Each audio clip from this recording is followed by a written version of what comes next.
Survivor Thursday, we always have a very good time because we get to talk about sport. And I know every week you're shocked. Did someone make Baba talk about sport? No, this actually has been my idea throughout, and I always enjoy these conversations. Balls and Banter hosts Sanele Mtshali and Josh Sibeko are here. Hello, guys. Hello. Good afternoon. Good afternoon. And Sanele, it's great to see you in person because we've spoken on the phone before. Like you said, I do exist as well. All right, so today we're dissecting CRAVEN Week SA, under 20, and then we'll talk about some of the psychological, physical, etc. challenges that may come from that. So who wants to explain to me why CRAVEN Week is like the most important rugby time, apart from the World Cup?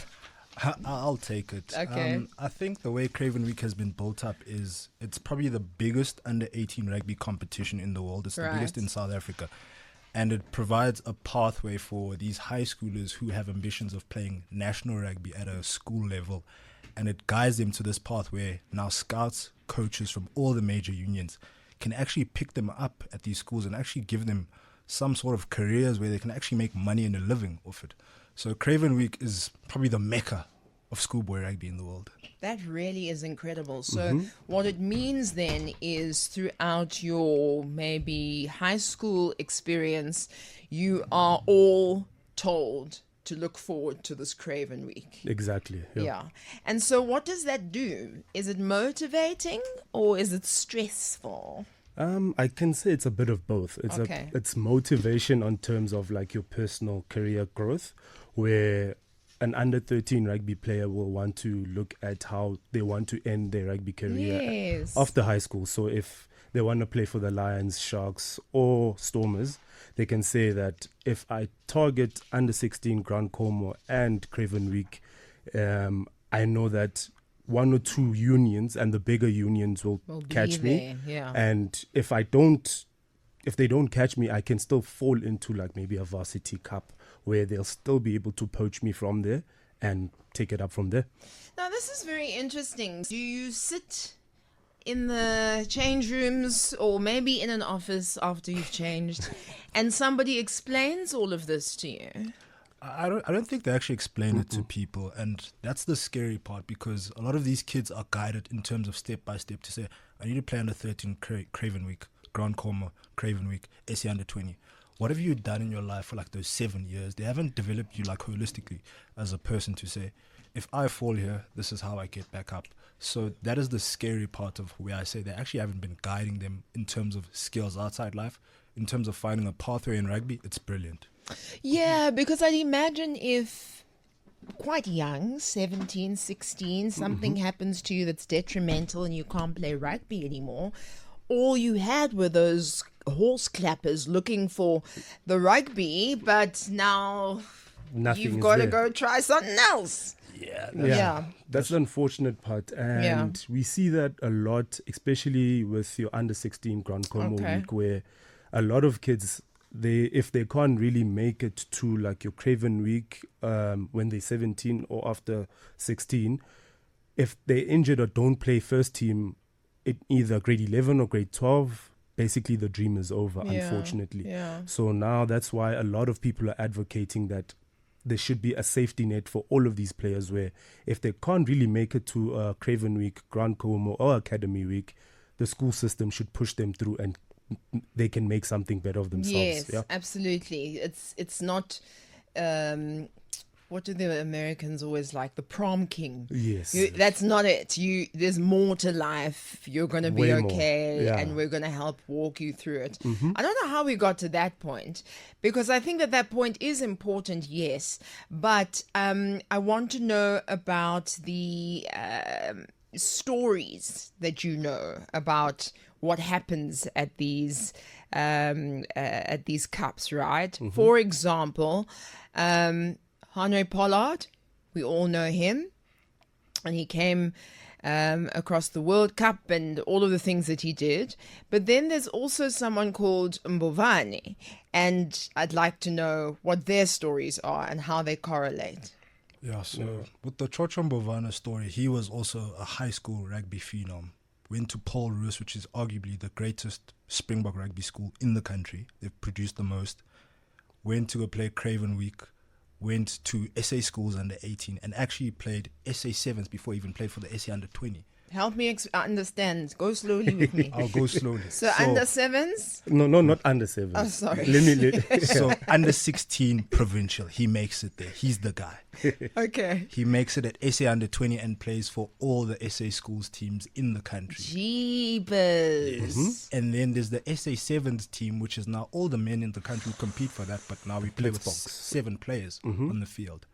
Yeah, they know which as is the Blitzbox. literally They know? As the Blitzbox. Oh, yes. Okay. Yeah. That I've heard. Yes. Yes, and then he actually only then goes to SA under 20, which means he was a dime a dozen to actually make the men's national team before he makes his age group team. This is Mbovane. Yes. So he's like the best of the best. Okay. At his time. 100%. Yeah. Okay. Unfortunately, he gets injured. Maybe he doesn't have a proper support structure, and obviously now you start realizing that, okay, what's going to happen with my rugby career now? After the injury, an unfortunate incident happens at his home time, he gets hurt there, and then he falls through the cracks of the system. And it's just like, that's the reality of how many South Africans in the country, but now with athletes, you actually don't see it happening that much. He's how old He's probably at that point? At that point, he was 21 with his first major Oh injury. my gosh. Exactly. So even school's over. School is over. I'm not sure if it was at varsity, but obviously you're the diamond.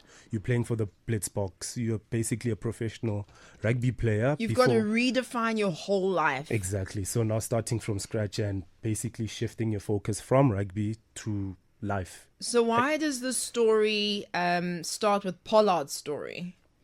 How are they similar? They're similar because with Pollard, he played his first professional rugby game only after matric. He was younger. Very young. Okay. He played for the under 20s, which is so under 20s. He went to the World Cup. Got you. After matric, straight after matric, they asked him to please go to the Rugby World Cup under So 20 World Cup. Mbovane didn't finish matric. No, he finished matric. Okay. So with Pollard, when he was 18. They asked him to join the under 20 World Cup squad that eventually won the World Cup in 2012. Okay. So that's a miraculous story. And then after that, a year later, he debuted for the Blue Bulls, which is also amazing. At 19, you're playing for the Blue Bulls. You already won a Junior World Cup. And 6 months later, played for the Springboks at Ellis Park, his first game against New Zealand. So, yeah. That's how it is at 19. That's just luck. It honestly is. Yeah. I think there's some societal, socio-economic issues that are in there as well. But he didn't get injured. I think those two are probably two sides of the same coin. Yeah. Where the one gets injured, the other one doesn't get injured. They both played for the same team. They were both high school prodigies. But the one is now probably a national hero who's heralded wherever he goes. Chocho is only finding his way back now, and we just honestly have to. Make me cry. That's too much. No, please That's don't too cry. much. It happens. It's life. It's sports. Unfortunately. I wonder what you think of a child sports person, right? So young child. Do you choose a sport, or do you try to do all the sports? I may go for it. Go for all the sports that you can think of. The under 20 rugby captain right now, he played for the under 20 cricket team. So he was at the World Cup as well. Okay. Exactly. If you take it 20 years back, look at Herschel Gibbs. He played football, he played rugby, he played cricket. So don't hinder yourself. Yeah, don't stop. Okay. Just find where you can balance and stay there. Sanele, you're looking at me in a strange way. Why? No, I'm not for Project Mbappe, as we call it, where we put our kids at 7 years of age and we select a sports for them and we literally decide this is what you're going to do for 20 years of your life. You develop so many skills and attributes when you try everything. Swimming, dancing if you must, basketball, jumping, all of these things give you different skills and attributes. And I think it's unfair to decide what a kid needs to do at such a young age. Yes, you become a specialist and you probably get that extra 1%. Yeah. But is it really better? Is it really better?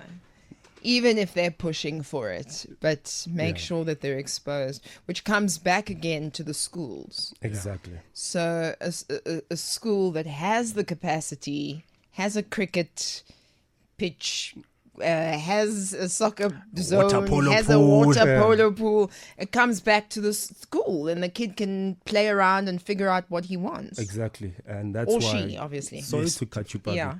So that's why a lot of people are advocating that South Africa has so much potential. We haven't touched a dime. It's just the tip of the iceberg in terms of sports and rugby, if we put it at large. Where at townships, guys, please, like everywhere we go, we can't see a single pitch. It's mainly football because that's the easiest. That's all we have. Yeah. That's all we have.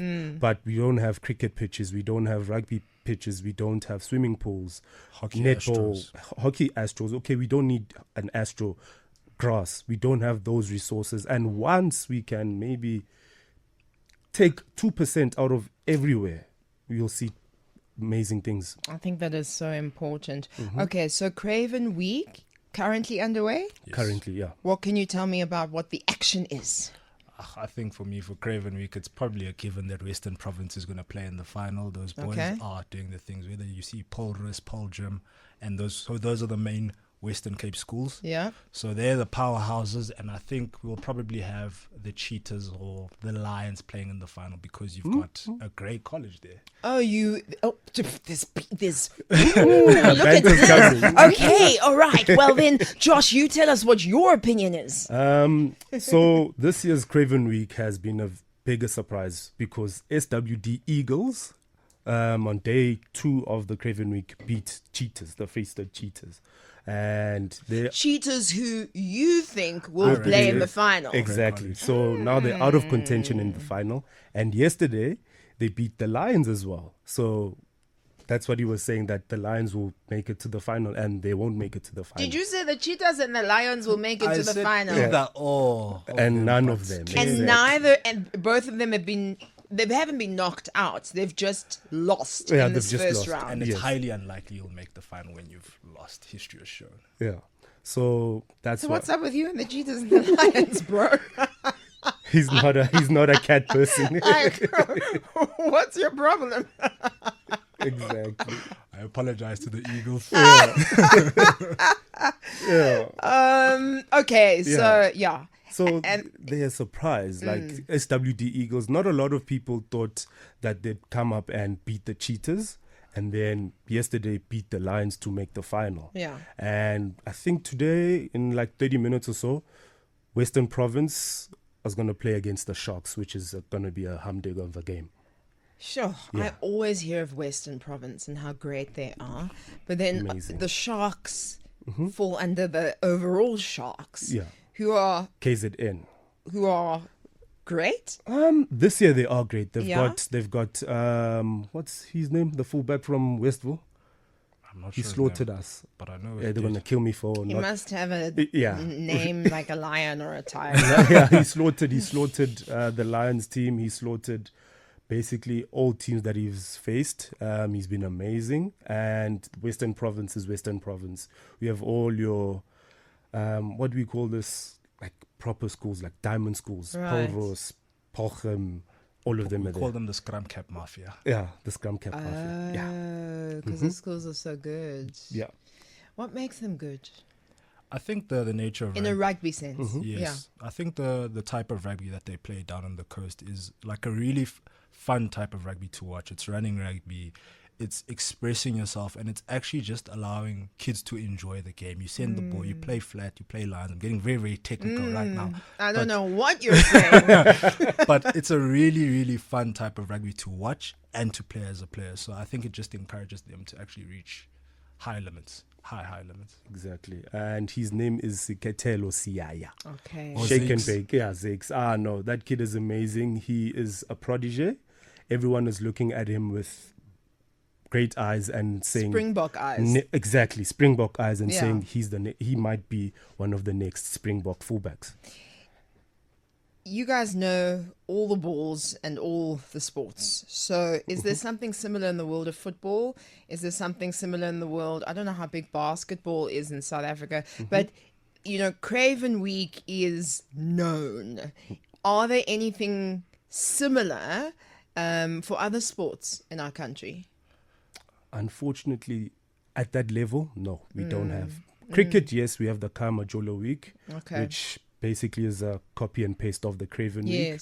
But for football, we don't have that. We, at least now, they're starting with the Gauteng Development League, where all the schools and academies do have a tournament and they play, and a lot of players are scouted from there, and you get the likes of Cellular, who basically scouts these players on TikTok. Vino Snap just takes a snap and says, hey, watch out for this kid, like Rilebohile Mofokeng from the dusty streets in the Vaal, and look at him where he is right now. But we don't have that tournament where we know that when we watch this during the week or at a Saturday, we can't find that. It's if you know, you know. If you don't know, you won't know. Right. And of course, this has been in action for very many years. Yeah. So they obviously have worked through all the kinks. They know exactly how it works. They know exactly what to do. They know exactly where the buses must park. They've got their activities together. And so then I wonder, after CRAVEN Week, can we talk about the under-20 championships and the junior Springboks? Because I imagine that's where eyes would try to find great players. Definitely. I think with the SA under-20, and that's obviously going on in Italy now, the junior box are going quite well, to say. That's where now you actually, I think you're stepping into professionalism now. And now you're actually competing, and you're one step away from actually getting national colours now. Because once you get SA under-20 colours, you can't go any higher. There's no 21, there's no 23. It's Springboks now. So when you see the likes of Moyos and Mnebeleles, those boys playing at that level, they're probably like, I just need to probably keep grinding for another 2-3 years, and I can actually get a chance to actually make it into the men's squad. The only challenge is now you got to worry about who's behind you and who's ahead of you that you need to displace now, because South Africa has such a rich rugby history, pedigree, talent, all of that. Tell me what you mean by colours. So by colours, your national colours, your players is just getting capped by your national team. Oh, okay. All right. And that happens at that under-20 level? Yeah. Yes. Oh, I see. Okay. Yeah, all right. So you're next in line. Basically, if you're at the Junior Bok World Cup, you can't okay, maybe the next best thing you can look at is a rugby franchise, if I can go play for the Lions for the URC. But there's nothing else that I can look forward to than playing for the Springboks. But you can do that, and then you get called up for 100%. the Springboks games. Yeah, absolutely. Too much talent, too few contracts. I suppose that's what we're talking about now, that even across the country and all the teams we have, we're just bounding with talent. Yep. If I can give you like a crazy number, there's apparently 600,000 rugby players in this country at this given moment. How many players actually take to the squad for the Springboks? 23. I don't know what the percentage of that, but I know it's less than 1%. So it's like, how do we actually make sure that so much talent doesn't seep through the cracks and we actually get the best of the best to actually make it? And you can't. The numbers don't allow. So you just need to make sure that you have the right structures in place to actually make sure you get as many of the best people, and the ones who fall out, hopefully they get to make careers of their lives with as well. But what does that mean? What do you mean? So what happens to the rest of them? They become those men at the braai who goes, like I was almost a Springbok, eh? They become us. Start a podcast. That's very true. Yes, I mean, this is why we have that kind of thing. But I mean, how broad is the spectrum of going, you could be a sports psychologist, you could be a sports physio, you could be a sport, so that they don't leave the sport that they love. Exactly. It's giving back. As we've said, that if you start at under 13, you get to a proper school, maybe like a King Edward's, You start there, and from there you get a contract to not maybe the Lions, but you get a university contract to UJ, Wits, or UP. And from there you can basically get a degree and look forward to having a life after rugby or with rugby, depending on what you want to do. You can, in law, you can become an agent.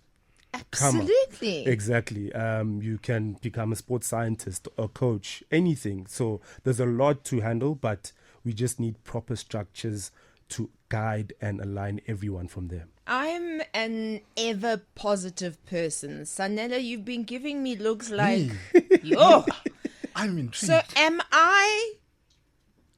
is it trying too hard to go, you can be a sports psychologist, or does this bring people to their knees so much if they're not able to play for the national team? I think it does, because like it's really dangerous to have like a sole focus. But like you said, you don't need to leave sports. Yes. Not everyone is going to be an athlete. There's so many different ventures. There's media in sports. Like you said, there's law in sport. You can probably get involved in some of the actual structures of scouting and all of that. There's more than just actually playing the game. And like he said, that's why we've taken this thing. We said we want to speak about sports. Yes. I can't play rugby for the life of me anymore. My body is just shot right now. Yeah. But I still love the game. 23 years old. 27. Oh, close enough. Close enough. But I still love the game so much, and if I can be involved with it, I would be. If you and you can, because where can we find your podcast? On all social media platforms at Balls Banter. Okay. We've got a voice note that's just come through. Let's squeeze it in.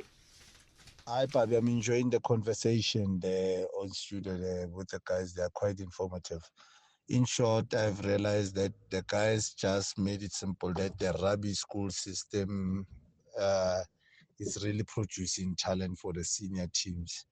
I'm just hoping that in future we'll have something like this in football. But it seems like in rugby, probably those coaches who are coaching those junior levels, it's coaches who are professional coaches, not just anyone. That's why, hence, they can produce players for the senior teams. Are the coaches paid, which are in the development? Can please ask the guy.